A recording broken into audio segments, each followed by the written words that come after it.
Good morning, students. As I've taken the Zoom class of class 9th E and F on Tuesday, so I have came to know that various doubts are there to the students.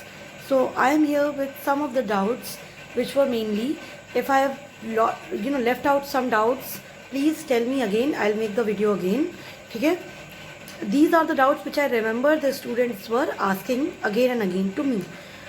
Now, the road not taken summary of the poem. If I tell you summary, beta, I think the video explains it very clear. जो आपकी road not taken की video है बहुत clearly explain करती है इस चीज़ को.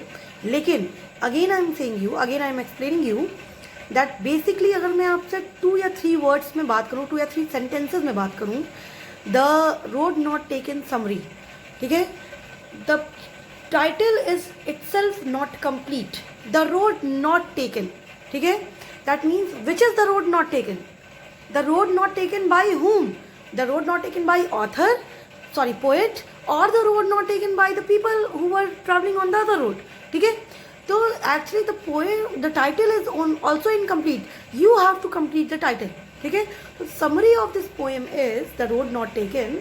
कि लाइक फॉर एग्जाम्पल अगर मैं आपसे बहुत सिंपल वर्ड्स में डिस्कस करूँ, आपके पास आपके मदर और फादर, ठीक है, आपको लेकर गए मार्केट. उन्होंने आपसे कहा है कि there is only one T shirt you have to buy. ठीक है, अब व्हाट हैपेंड इज कि उन्होंने कहा है कि only one T shirt you have to buy, but आपके सामने 2 ऐसी टी शर्ट हैं जो आपको बहुत पसंद हैं, आप किसी को भी छोड़ना नहीं चाह रहे हैं. ठीक है, तो क्या होगा कि वो आपसे कह रहे हैं कि नहीं एक ही टी शर्ट खरीदो, तो आप कह रहे हैं नहीं हमको दोनों खरीदनी है. लेकिन एट द एंड आपको पता है कि हमें मिलेगी तो एक ही. आपका मन तो दोनों का है, लेकिन आप कहीं ना कहीं अपने माइंड को, अपने इंटरनल बिहेवियर को अपने कन्विंस करेंगे, अपने आप को आप कन्विंस करेंगे and you will buy only a single T shirt. ठीक है, तो that convincing is all about the road not taken poem. ठीक है, यहाँ पे what happens is the poet is very eager to travel both the roads. उसके पास सामने 2 रोड्स हैं, वो दोनों रोड ट्रैवल करने के लिए बहुत ईगर है. But then what happened is बेटा कि he is not like convinced with the with choosing of only one road. उसके पास ऑप्शन यही है कि उसको पता है पूरी लाइफ में मैं सिंगल ही रोड घूम सकता हूँ. ठीक है, मेरी लाइफ इतनी बड़ी नहीं है कि मैं दोनों रोड घूम पाऊँ. उसको पता है ये बात, तो इसीलिए वो कहीं ना कहीं इस बात से बहुत ज़्यादा डिस्टर्ब्ड है और वो सोच रहा है कि मुझे कन्विंस करके अपने आप को कहीं ना कहीं मुझे चूज़ तो सिंगल ही रोड करनी है. ठीक है, एक ही रोड मुझे चूज़ करनी है, तो what road should I choose. अगर आपके पास सिर्फ एक का ऑप्शन हो कि नहीं आपको सिर्फ एक ही टी शर्ट मार्केट पे खरीदनी है, तो ऑब्वियसली आप बेस्ट टी शर्ट ही खरीदोगे. ठीक है, तो अब उसमें से author this poet is not able to decide कि which road is the best. तो वो चूज़ करता है कि हम एक क्यों ना बेस्ट ना चूज़ करें, हम एक अलग रोड चूज़ करें. ठीक है, वो बेस्ट है नहीं है, अलग है क्या है, वो उसको नहीं पता है. क्या पता अलग के चक्कर में ही वो सबसे ख़राब रोड ही चूज़ कर ले. ठीक है, क्या पता कि आप अलग चूज़ करने के चक्कर में सबसे बुरा ही चूज़ कर लें, लेकिन वो उसकी चिंता नहीं है. उसकी प्रॉब्लम क्या है, he is in a problematic condition, he is trying to figure out कि मैं अलग क्या चूज़ करूँ. ठीक है, तो वही अलग चूज़ करना, उसका जो कन्विंसिंग माइंड है, उसकी जो माइंड में थॉट चल रहा है कि मैं अलग एक चीज़ छोड़ रहा हूँ, तो यही चीज़ आपसे डिस्कस करके की गई है the road not taken chapter में. ठीक है, अब अगेन एक बार फिर पढ़िएगा आप चैप्टर. अगर आपको समझ में नहीं आता है तो I am again there, I will explain you again. ठीक है, नाउ समबडी वाज आस्किंग कि मैम एक्स्ट्रा क्वेश्चंस में बहुत सारे ऐसे क्वेश्चंस हैं कि जो क्वेश्चंस आई थिंक क्लियरली वहाँ पे उसके आंसर्स मैंने दिए नहीं हैं.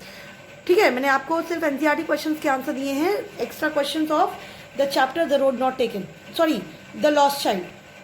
द लॉस्ट चाइल्ड अगर मैं बात करूँ इसकी, तो द लॉस्ट चाइल्ड में आपको बहुत सारे ऐसे क्वेश्चंस हैं जिसके मैंने आंसर दिए नहीं हैं, वो सिर्फ एक्स्ट्रा क्वेश्चंस के नाम पे हैं. बेटा these were the questions you have to go through. ठीक है, वो आपको खुद से ही लिखना है. I am explaining you, the only thing is कि आपको चैप्टर में सिर्फ एक चीज़ है, उस बच्चे का बिहेवियर. ठीक है, वो बच्चा एक नॉर्मल ही चाइल्ड है. आप अपने आप को उस चाइल्ड की जगह रख कर देखिए. Please don't mug up any question and answer. I am again saying, आप सिर्फ चैप्टर पढ़िए, चैप्टर की कॉन्सेप्ट को समझिए और फिर उसके बाद से उस चैप्टर की, अब जैसे कि for example there was one question which I remember, a student was asking the diversity chapter point, that I question gave you कि how the fair explains the diversity of the culture. Now एक fair में कैसे diversity नहीं आएगी आप ये बताइए। What happens is कि बहुत सारे लोग आते हैं, कोई यू नो अपर कास्ट है, कोई लोअर कास्ट है, कोई वाइट है, कोई ब्लैक है, कोई यू नो ऑपोजिट जेंडर है, कोई मतलब हर टाइप के लोग आपकी, कोई अमेरिकन है, कोई इंडियन है, कोई कहीं से भी चलाता है। फेयर में किसी को आने का मना नहीं होता है, ठीक है। If I give you the fair example, the Kumbh Mela is the best example, ठीक है। तो जिस तरह से फेयर में आना किसी के लिए मना नहीं होता है, तो वहाँ पे इतने सारे लोग, इतने सारे कल्चर, वहाँ पे आप देखते होंगे जो चीज़ें आपको नॉर्मल रोड साइड स्ट्रीट्स पे नहीं मिलती हैं, आपको वहाँ सब खाने को मिल जाएगा, because there is variety of cultures. तो हर एक चीज़ वहाँ डिफरेंट कल्चर्स का रिप्रेजेंटेशन है। तो आप क्वेश्चन इस साइड से थोड़ा सोचिए एक बार, ठीक है। एक बार मेरे एक्सप्लेनेशन पे फिर जाइएगा, मैंने आपको एक्सप्लेन किया हुआ है उस सारे वीडियोज़ में, ठीक है। जस्ट ट्राई टू थिंक, और आपको पूरी स्टोरी को सोच के लिखना है, पूरी स्टोरी को, एक पॉइंट आपसे नहीं पूछा गया है, ठीक है। तो you have to write the whole story type of thing, ठीक है। Now one student was asking me difference between central theme and central idea. Now बेटा as I told there also, but शायद पता नहीं वहाँ क्लियर हुआ कि नहीं हुआ, मैं आपको फिर से बता दे रही हूँ। डिफरेंस बिटवीन, अगर मैं आपको बहुत सिंपल वे में बताऊँ, एज आई सीन कि शायद वीडियो में आपको बहुत क्लियरली एक्सप्लेन ऑलरेडी किया गया है, ठीक है, लेकिन फिर भी मैं आपको कॉमन वर्ड्स में अगर बताऊँ तो सेंट्रल थीम बेटा is that author's message to the readers. मैं आपको बताऊँ, पूरे जो टॉपिक से निकल कर, पूरे जो उसमें से निकल कर आता है, आपका बेसिक जो कॉन्सेप्ट आता है, वो जो ऑथर समझाना चाहता है आपको, वो होता है central theme. Central idea on the, अगर मैं बात करूँ सेंट्रल आइडिया की, तो सेंट्रल आइडिया वो होता है जो आप पढ़ के समझते हैं, ठीक है। आपने पढ़ के क्या समझा, मैं क्या सोच के लिख रही हूँ, दोनों अलग अलग चीज़ें हैं, ठीक है। ध्यान दीजिएगा, सेंट्रल थीम आपका जो ऑथर आपको समझाना चाहता है, और सेंट्रल आइडिया वो है जो आप पढ़कर समझ लेते हैं, ठीक है। There is 2 different thing. अगर मैं बेसिकली क्लास 9 पे बात करूँ, क्लास 9 के बेस पे दीज 2 आर कॉमन थिंग्स, ठीक है। If it is written central idea, if it is written central theme, you can write the same thing in both the parts. Class 9 के base पे ये दोनों सेम नहीं है, लेकिन आप क्लास 9 के बेस पे बेसिकली आप दोनों चीज़ों को सेम लिख सकते हैं। सेंट्रल आइडिया जहाँ पे आपका है कि लाइक जैसे कि आपके बहुत सारे कैरेक्टर्स अगर आ जाते हैं साथ में, तो हम उसमें भी सेंट्रल आइडिया जनरली निकाल के आते हैं, ठीक है। सेम ही चीज़ अगर हम बहुत सारे कैरेक्टर्स की स्टोरी को पढ़ रहे हैं, तो हम सेंट्रल आइडिया उसको बोलेंगे। अगर हमारे पूरे स्टोरी में सिर्फ एक कैरेक्टर है, सिर्फ एक चीज़ पे बात हो रही है, तो हम बोलेंगे उसको सेंट्रल थीम, ठीक है, क्योंकि वहाँ एक ही चीज़ ही है जिस पे हम बात कर रहे हैं। That is we will talk about central theme. Now the next point is the lost child summary, ठीक है। द लॉस्ट चाइल्ड समरी, जैसे मैंने पहले ही बताया, वहाँ सिर्फ एक बच्चे की ही बात हो रही है बेटा। आपको मैंने बुक दी है, again I am explaining you कि लॉस्ट चाइल्ड में एक बच्चा है जो अपनी मदर फादर के साथ फेयर में आता है।